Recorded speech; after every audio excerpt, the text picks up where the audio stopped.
talk to us? I know that you've had the direct experience in all of this. And can you talk to us a little bit about the fans? It was time that we started really looking at how if we don't support the family, that we don't always get good outcomes from residential interventions and other types of interventions in children's health, mental health. So can you talk a little bit about the fans, what it is, and about that piece about bridging? Thanks, Joanne, and I'm happy to be here. I really feel as though the fans, I always liken it, and Nancy, I'll say this ad nauseum, is that the fans allows you as the peer partner to be the GPS for a vehicle that the parent themselves and the family is driving. So it's really about eliciting from the parents, from their perspective, from the family's perspective, what are the goals? What drives your family? Where do you want to see your family over time? What things encompass your happiness, your satisfaction?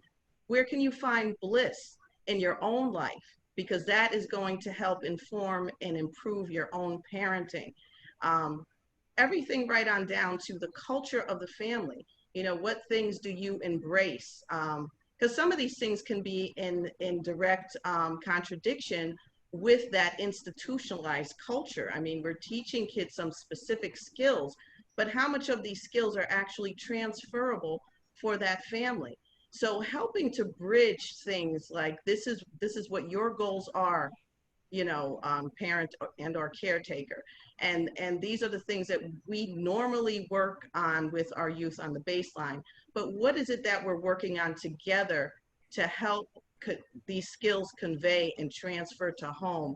And how can you change some of the culture of your family in order to make this work for the child, so that you don't have somebody who is coming home with a foreign skill set to a family that has still maintained, you know, some of their traditions and their mores and the way that they function.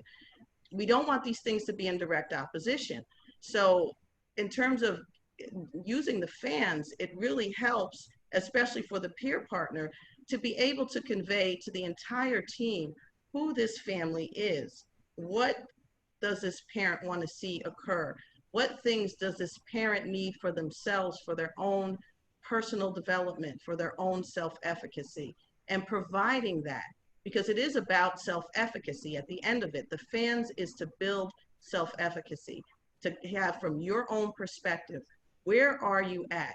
What things do you need? What do you want to see for yourself and your child?